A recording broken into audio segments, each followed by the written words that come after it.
He's Jalen Rose. I'm David Jacoby. What we up? are Jalen Jacoby. Yo. What is it that we do? We give the people what they want. The people are getting the start of the NFL season. The people have seen the Clippers push the Nuggets to the brink of elimination, but we start with a double overtime thriller between the Celtics and the Raptors, and it was the Raptors backcourt. Kyle Lowry, as you see here, Fred VanVleet, and Norm Powell holding the Celtics, winning in double overtime. Jalen, what did you see from this thriller last night? I saw the heartbeat of the Toronto Raptors use his spirit to will them to victory. That gentleman right there, Kyle Lowry. And we were doing a text this morning, and I'm glad you also reminded me of Day Day because I left him off. Of players in today's game who I don't even care about their stats. I really don't.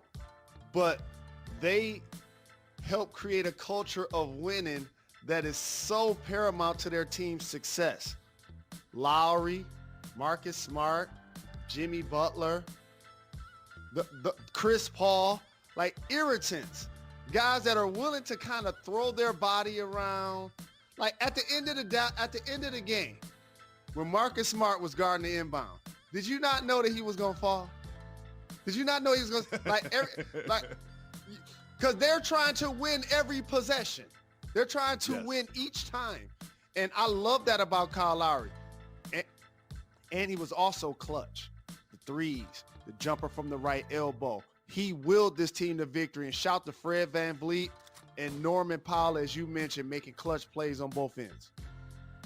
I often get on Kyle Lowry because a lot of times I feel like instead of scoring buckets, he's trying to score whistles. But in this game, he showed up. In the fourth quarter, we all know what happened in double overtime. In the fourth quarter, he hit 3 huge threes just to keep Toronto alive so they could extend themselves into double overtime. And that turnaround that he hit, that was a tough shot. I know that on the shot chart, this looks like a made shot from 10 feet, but he's turning, he was fading, had a hand in his face, and that was to put them up big at the end of the game. What are you trying to say, Jay? I'm trying to say the last shot that Kyle Lowry drives to the right elbow, he stops him, he regroups, and he turns around and he shoots it. Mm-hmm. That looks like a tough shot, but that's a professional getting paid to do it. That's his shot. That is actually his move. He is not the guy that's driving to the hole, jumping over people like Russell Westbrook. So he's found ways intermediately to get his shot off, and it looks contested. It looks tough. But he knew it was going in. You see how he just laid on the floor and swam in his own sweat. Look at that. Swam in his own sweat. Well, on the other side of the ball, the Celtics point guard, Kemba, he was hobbled. He was troubled. They put a box and one on him. He had trouble getting off. He played over 50 minutes, only had 5 points. Why did he have so much trouble getting buckets? They went over the screens. Kemba Walker has hit more pull-up threes than any player in the NBA this season. So when you're going against teams like Philly and Joel Embiid, and you're going to play Pascal, you're going to play Gasol and Serge Ibaka at the 5, he's going to get shots. They started playing OG Anunoby at the 5. They started using smaller lineups. And then they were going over the screen. They were forcing somebody else to beat them. And Kemba Walker struggled, and that ended up working for the Toronto Raptors. So if you remember, there was just 0.5 seconds left when Lowry threw that pass to OG and hit that shot, and that kept the Toronto Raptors alive. And now we are on the brink of a deciding Game 7 between these two teams. What is the key to Game 7 in your mind? Oh, Game 7. Let me see. Maybe it's Daniel Tice. Yes. No, Jason Tatum. See, this is when you need your best player. So we can talk about all of the dynamics within a squad, and his numbers look good in the previous game, but he didn't ball. Marcus Smart balled. Jason Tatum didn't ball. They need him to ball in Game 7. An all-NBA type performance. If he does that, which I anticipate him getting a fresh cut, him and Fred VanVleet, I need to know who their barbers are. Holla at your boy. I might need to come to the bubble. Who cutting their hair? Those are the two guys that I'm going to be watching. But Jason Tatum has to step up for the Celtics. I think he will. I think they advance. I think so too. So excited for that Game 7 on Friday night. I do not think we will see a Game 7 between the Clippers and the Nuggets. The Clippers jumped out to an early lead last night. The Nuggets tried to come back. The Clippers fought them off and held on, powered by Kawhi Leonard and, of course, Morris. And Montrezl Harrell looked like himself again. He had about 3 or 4 two-handed dunks. What did you see from the Clippers last night? The last thing you mentioned, I'm going to say first. Montrezl Harrell got his legs back. There were a couple of times when he were playing even late in the season. And when they did the restart, remember, he was in and out of the bubble. He didn't initially join the team. And they gave him the ball in the paint, Jacoby. His footwork wasn't right. He missed a couple of layups. He got a couple of shots contested. Now all of a sudden he playing big boy ball. You see him stretch out, take a deep breath, and go up and just and hang on it. That's when you know somebody feeling good about their game. Look at that makes me feel so good. We call that flushing the toilet. It's just like you've been sitting there, your stomach been hurting, and then all of a sudden you And so there it is. Dunks. Look at that. Ooh, yeah, those two-handed dunks. He had like 3 of those. He yelled Those so feel loud good. after one of those dunks. He yelled so loud I could hear it. I felt like I was in the bubble with him. Jalen, that is going to be a short series, I believe. But after the game, there were some very interesting words from one of the Nuggets. So we need you to rely on your NBA experience in locker rooms and in front of press and take us behind the curtain.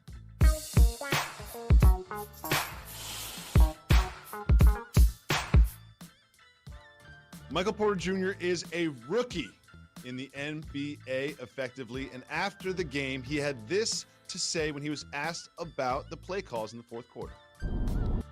You had 15 points in the first half, and I don't think you scored in the second half. Did they do something differently, or what did you see in that second half? No, I just didn't touch the ball. They didn't do anything differently. So, Mike, when that happens, is that a situation where you just need to demand the ball more on offense? You're looking for sets to be run, or you need to cut more? What are you looking to do to get yourself more involved when you're not touching the ball? I mean, that's really up to the play calls. It's really up to the coaches who they want to put the ball in whose hand. We kept going to Yoke and Maul, and that's, I think they're 2 amazing players. So you can never get mad at that. But I just think to beat that team, we got to get more players involved. We got to move the ball a little bit better. We can't be predictable against that team.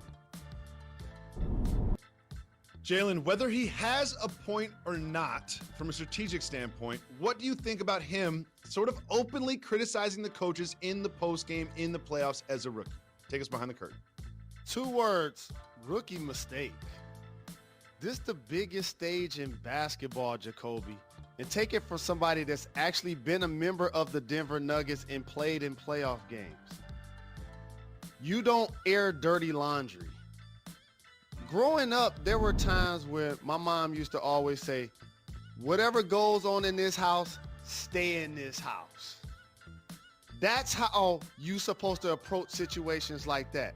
And the disconnect, however, is classic young player.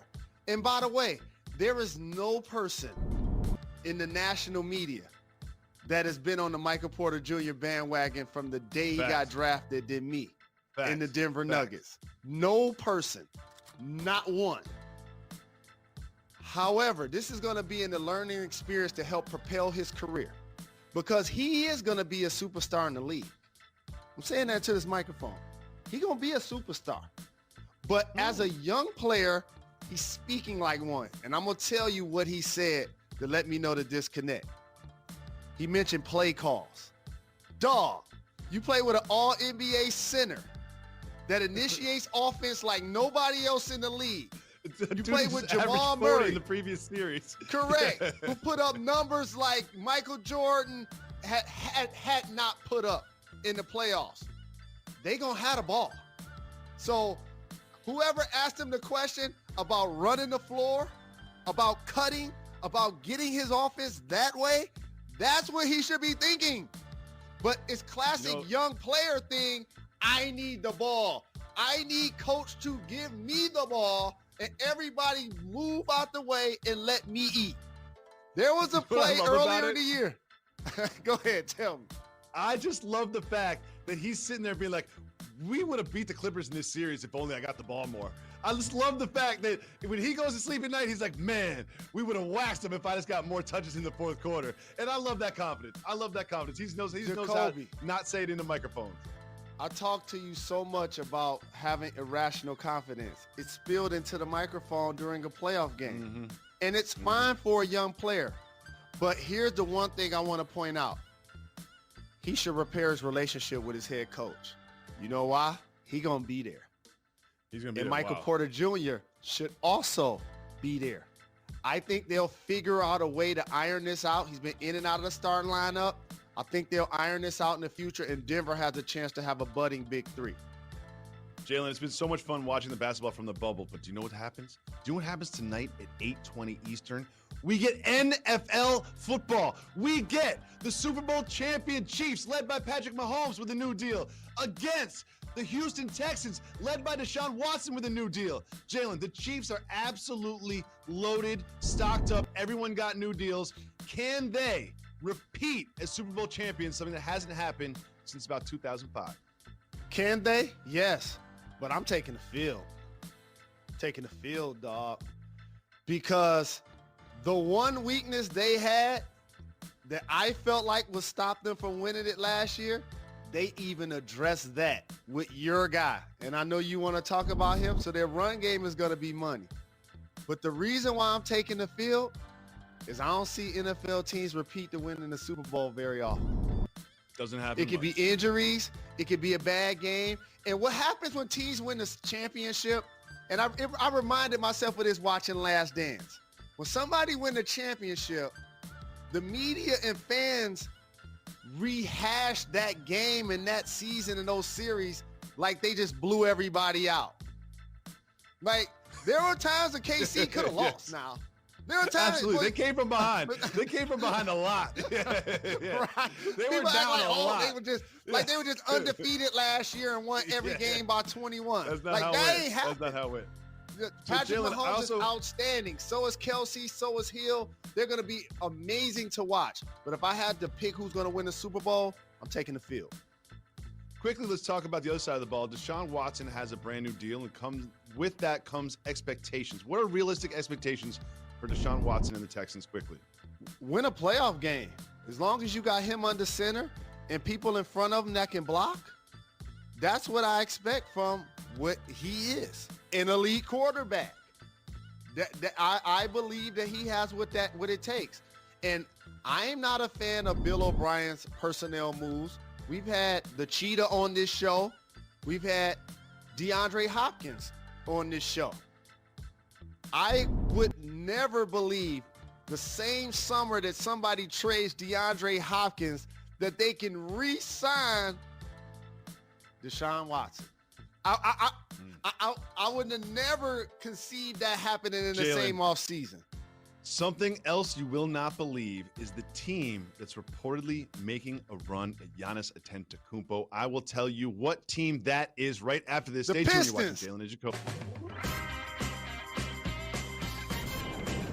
Welcome back to Jalen and Jacoby. Jalen, I'm worried about this one. It's the don't get fired topic of the day. And now, the don't get fired topic of the day. Before we offer our irresponsible analysis of this topic, we start with a real journalist. Our colleague, Adrian Wojnarowski, says that Daniel House Jr.'s status for the remainder of the Western Conference semifinals is in jeopardy as the NBA probes a potential violation of bubble protocol. Our former colleague and friend, Chris Haynes, has reported that he's under investigation for allowing a female COVID-19 tester into his hotel room and violating the policy. Jalen, did he just want a really thorough test? He just wanted to make sure that he tested positive, didn't test positive. I feel like this is not a violation of protocol. This is him just being extra safe. What do you think? I think that you can't put your team and yourself in this situation, in particular during the playoffs, under the restrictions and the guile of knowing that you're playing against the Lakers. You're a really productive performer. You play up front. They need your three-point shooting. They need your defense. And you got to think a lot of times with this head. And for all of the people that have been in the bubble, we've talked about this a lot. And those ladies, I'm telling you, the ones that work there, I'm pretty sure, like I said, it's probably dudes coming at them all of the time. Pretty sure he ain't the first person to come at her. Jalen, Just let unfortunate, me just say this, man. though. I understand there's protocol, there's strict rules and all that, but let me just say this. If this happened and both of them still test negative for COVID-19, I feel like him missing the rest of the Western Conference semifinals is too strong of a punishment. Seriously, they're in there for 2 months. They're interacting with people. They didn't bring somebody in from outside the bubble. It wasn't like he tried to dress somebody up and sneak them in the hotel like that guy in the Seahawks did. This is someone who's part of the bubble community, who's a testing official who tests negative. If Daniel House also tests negative, he's already missed one game. Why not let him play in game 4? Answer that question. Because there are certain rules and regulations. I was watching tennis the other day, and I saw Djokovic hit the line judge in the neck with the tennis ball. He did it accidentally. He immediately apologized, but then all of a sudden they went into the rule book and they realized that that's the rule, dog. That's the rule. We know it's the U.S. Open. We know it's on television. We know you're the favorite. Same thing here. There's a rule, Jacoby. If you allow him to bend this rule, now you open up Pandora's box for everybody else. Well, I think this really damages the Rockets' chances of beating the Lakers, not just tonight, but in this series. And I also think the dominoes will fall and Mike D'Antoni will no longer be the coach. So Mike D'Antoni's going to be coaching another team this year, in part because Daniel House had a testing official in his room. That is just wild to me. So what do you think this changes in this series? I think this changes the Houston Rockets from having the potential to make this a long series to possibly not winning another game. That's how serious this is. They need him up front. They play small ball. The Lakers play tall ball. He's one of the tallest people that they use, and he's not going to be out there. If I'm Daniel House, I'm telling the female testing official that all we did in that room was just do a swab and make sure that I was testing negative for COVID-19. It is time for some unfounded, irresponsible speculation about Giannis and the Milwaukee Bucks. Jalen, my man KOC of The Ringer has a report that the Los Angeles Clippers are among the teams interested in bringing Giannis Antetokounmpo on board. Now, every team in the NBA wants Giannis Antetokounmpo, but he points to the relationship between Doc Rivers and Giannis as a potential factor in making this happen. Does this sound realistic to you, Mr. Bro? I'm pretty sure he probably has a relationship with Doc, but guess what? He plays in the NBA. He got a relationship with a lot of people. Giannis will look good in Detroit as well. Oh, as a matter of fact, you could put him with any team. I don't believe over the next couple of years, A, the Bucks should or will trade him. You have to just let him walk. You don't trade him. And then B, once he plays a couple of more seasons, at that point, if he decides to leave, it won't be to the Clippers, dog. I believe it'll be to Pat Riley and the Miami Heat. So if he does leave Milwaukee, I believe that's where he'll end up. I feel like this is a conversation for the next offseason, not this offseason. I think Giannis has made it very clear that he plans on playing next season, the entire next season with Milwaukee, and then either signing with them or another team. But one thing I don't see him happening is them starting out 10-30 and then him demanding a trade a la Anthony Davis. I just do not see that happening. But I'm getting another report, Jalen, about your Detroit Pistons. They are going to land a Antetokounmpo this offseason. Costas Antetokounmpo this offseason. We'll be back. You are watching Jalen Jacoby. Make sure you Big WNBA game tonight on ESPN2. The second-seeded Aces go up against the fourth-seeded Lynx. That is 8 o'clock Eastern on ESPN2. Welcome back to Jalen and Jacoby. Jalen, as much as we love to talk about the game on the court, we must remember the fight against social injustice off the court. And part of the way we do that is highlight a message in the back of NBA jerseys every single day. It's time for Messages of the Movement. Jalen, today's message is one of the strongest. It is Black Lives Matter. What does that mean to you?